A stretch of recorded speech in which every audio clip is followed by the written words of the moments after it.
Kamusta po kayo? Bago po ang lahat, first things first.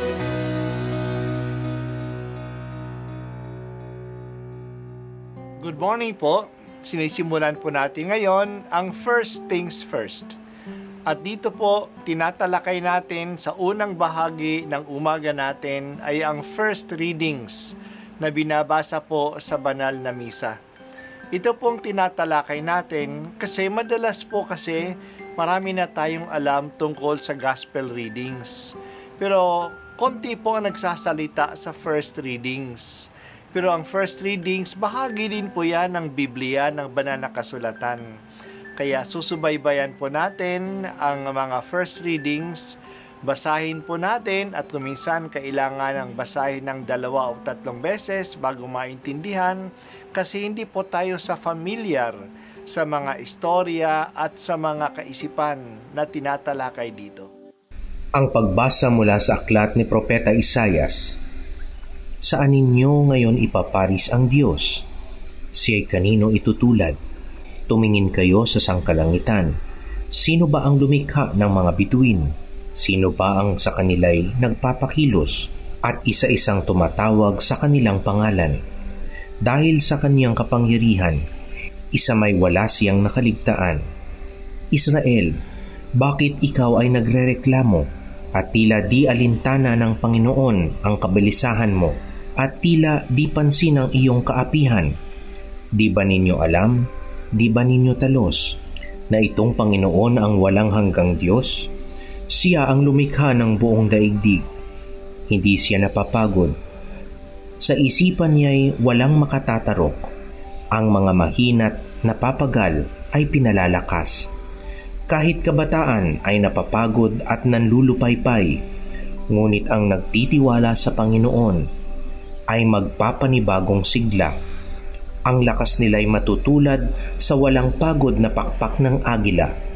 Sila'y tatakbo ng tatakbo, ngunit di manghihina. Lalakad ng lalakad, ngunit hindi mapapagod. Ang salita ng Diyos. Salamat sa Diyos. Nakakapagod ang buhay kapag may maraming problema at maraming alalahanin. Nawawalan tayo ng lakas at sigla. Parang hindi na natin kayang ipagpatuloy pa ang pagsisikap. Yan din ang naranasan ng mga Israelita nung sila'y napatapon sa Babylonia. Sobrang discouraged na sila. Parang wala ng saysay ang buhay nila at ang tiwala nila sa Diyos.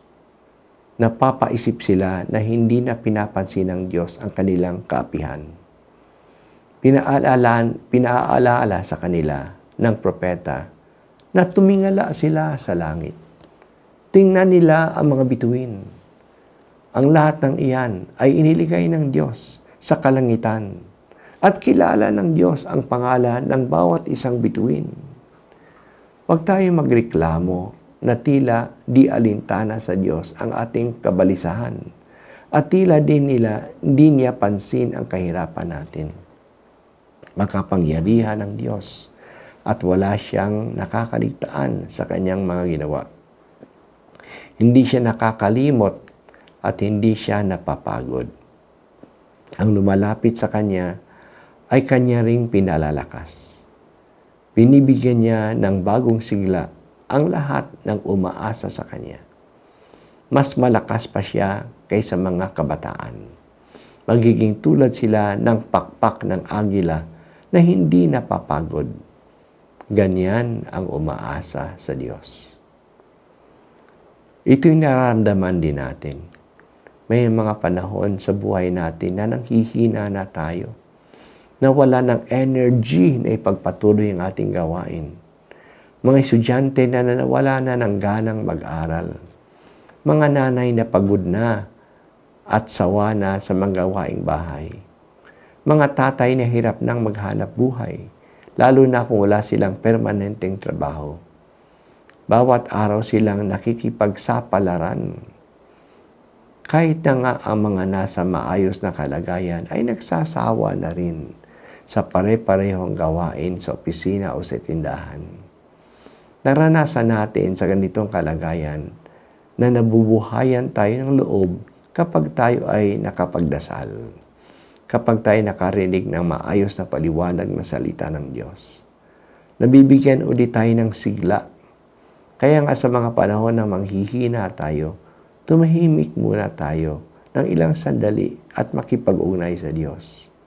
Isipin natin na mahal niya tayo, na alam niya ang nangyayari sa atin, na nababahala siya sa atin. Humugot tayo sa Kanya ng lakas. Amang makapangyarihan at bukal ng sigla sa buhay, huwag mo ipahintulot na manghina ang aming loob. Ipaalaala mo sa amin na wala kang nakakaligtaan at alam mo at nababahala ka sa amin.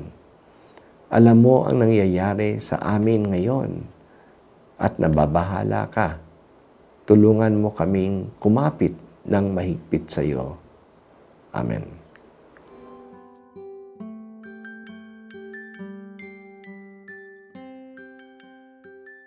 At ako po ay si Bishop Broderick Pabilio dito sa First Things First.